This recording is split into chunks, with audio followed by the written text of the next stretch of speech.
নমস্কার বন্ধুরা, happy with Gopa kitchen cooking এ জানাই তোমাদের সকলকে স্বাগত।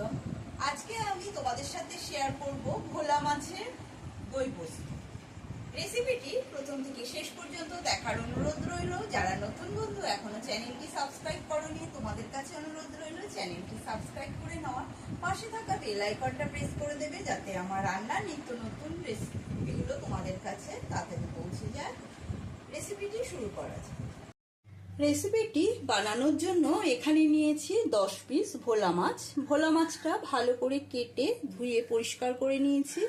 এবার ভোলা মাছের গায়ে দিয়ে দিচ্ছি লবণ, দিয়ে দেব হলুদ গুঁড়ো, লবণ হলুদ আর দিয়ে দিচ্ছি সামান্য কাঁচা সর্ষের তেল। এই সব উপকরণগুলো দিয়ে মাছটা ভালো করে মাখিয়ে নেব।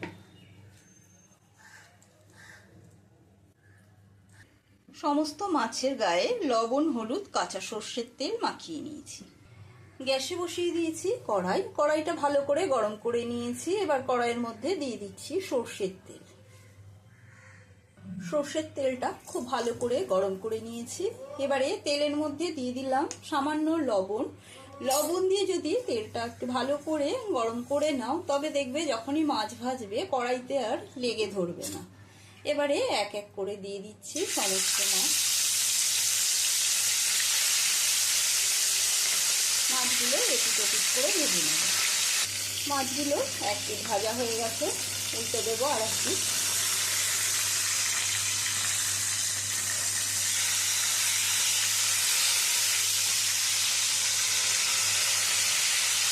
এপিটটা একটু লাল লাল করে ভেজে তুলে নেব। মাছগুলো এপিট ওপিট করে লাল লাল করে ভেজে নিয়েছি। এবারে সমস্ত মাছ তুলে নিচ্ছি। তুলে নিয়ে বাদ বাকি আরও মাছ রয়েছে সেগুলো এরকমভাবেই ভেজে তুলে নেব। বাকি মাছগুলো দিয়ে ভেজে নেব। এখানে নিয়েছি বড় চামচের 4 চামচ পোস্ত। যেহেতু ভোলা মাছের পোস্ত হবে, পোস্তর পরিমাণটা একটু বেশি দিতে হবে। পোস্তটা একটা মিক্সার জারের মধ্যে নিয়ে এটা শুকনো প্রথমে ঘুরিয়ে নেব। পোস্তটা শুকনো গুঁড়ো করে নিয়েছি। এবারে এর মধ্যে দিয়ে দেব 6-7টা কাঁচা লঙ্কা। ঝালের পরিমাণটা নিজেরা বুঝেই ব্যবহার করবে। দিয়ে দিচ্ছি সামান্য লবণ আর দেব জল। এটা মিহি পেস্ট করে নেব। পোস্ত আর কাঁচা লঙ্কা পেস্ট করে নেওয়া হয়ে গেছে। এবারে পেস্টটা ঢেলে নেব। পোস্তটা ঢেলে নিয়েছি। এবার একটা মাঝারি সাইজের পেঁয়াজ কুচি করে নিয়েছি। পেঁয়াজ কুচিটা পেস্ট করে নেব। পেঁয়াজের পেস্টটাও ঢেলে নিয়েছি। এবারে এর মধ্যে দিয়ে দেবো টমেটো কুচি। এখানে একটা মাঝারি সাইজের টমেটো নিয়েছি। টমেটো কুচিটাও পেস্ট করে নেব। মাছগুলো সব ভেজে তুলে নিয়েছি। কড়াইতে আবারও দিয়ে দিচ্ছি কিছুটা সর্ষের তেল। সর্ষের তেলটা গরম হয়ে গেলে দিয়ে দিচ্ছি ফোড়নে কালো জিরে আর দিয়ে দেবো একটা কাঁচা লঙ্কা। কালো জিরে কাঁচা লঙ্কা ফোড়নটা থেকে সুন্দর গন্ধ বেরোলে দিয়ে দেবো পেঁয়াজের পেস্ট। পেঁয়াজের পেস্টটাকে নেড়ে চেড়ে নেব। পেঁয়াজের কাঁচা গন্ধটা চলে যাওয়া পর্যন্ত নেড়ে চেড়ে নেব। আমি এখানে পেঁয়াজের পেস্ট ব্যবহার করলাম। তোমরা চাইলে পেঁয়াজ কুচি বা টমেটো কুচিও ব্যবহার করতে পারো, তবে পেস্ট করে দিলে খেতে বেশি ভালো লাগে।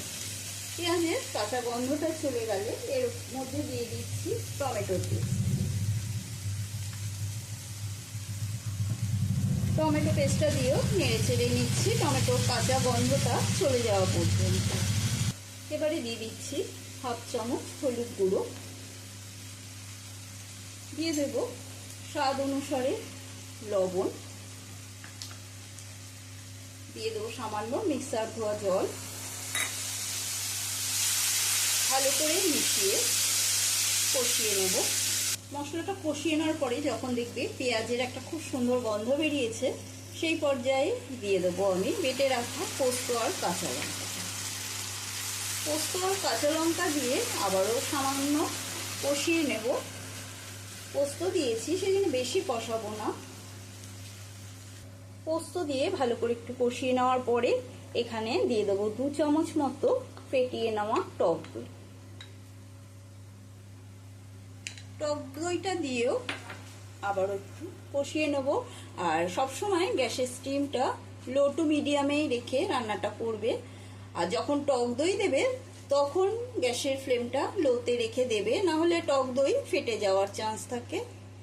টক দইটা দেওয়ার ফলে ওপর থেকে দইয়ের তেলটা ছেড়ে এসেছে। এখন এর মধ্যে দিয়ে দেব আবারও সামান্য জল। এটা দইয়ের বাটি ধোয়া জলটা দিয়ে দিলাম। ভালো করে মিশিয়ে নিচ্ছি। দিয়ে দেব আরো 1 কাপ মতন জল। জলটা দিয়ে মশলাটা একটু ভালো করে মিশিয়ে নিচ্ছি। ঝোলটা ফুটে ওঠা পর্যন্ত অপেক্ষা করব। ঝোলটা যখন ফুটতে শুরু করবে সেই পর্যায়ে দিয়ে দেব ভেজে রাখা মাছগুলো। সমস্ত মাছগুলো দিয়ে দেব। সমস্ত মাছ ভাজাগুলো দিয়ে দিয়েছি। আর দিয়ে দিচ্ছি 4টে কাঁচা লঙ্কা গোটা। এবারে ঢাকা বন্ধ করে 3 থেকে 4 মিনিট ধরে ফুটিয়ে নেব। মিনিট 4 বাদে ঢাকাটা সরিয়ে নিচ্ছি। ঢাকাটা সরিয়ে নিয়ে এবারে এর ওপর দিয়ে দেব পেঁয়াজ পাতা। তোমাদের কাছে পেঁয়াজ কলি থাকলে পেঁয়াজ কলিও দিতে পারো। আর দিয়ে দেব ধনে পাতা কুচি। এই মাছটা গরম ভাতের সাথে খেয়ে দেখবে অপূর্ব টেস্ট হয়। এবারে ঢাকা বন্ধ করে স্ট্যান্ডিং টাইমে রেখে দেব কিছুক্ষণ। আজকের মতো ভোলা মাছের দই পোস্ত রেসিপিটি কমপ্লিট। আশা করি রেসিপিটি তোমাদের সকলের ভীষণই ভালো লেগেছে। ভালো লাগলে একটা লাইক দিয়ে দেবে। কমেন্ট করে অতি অবশ্যই জানাবে রেসিপিটি তোমাদের কেমন লাগলো। আজকের মতন এই পর্যন্ত। আবারও অন্য কোনো নতুন রেসিপি নিয়ে হাজির হব। সুস্থ থাকবে, ভালো থাকবে। ধন্যবাদ।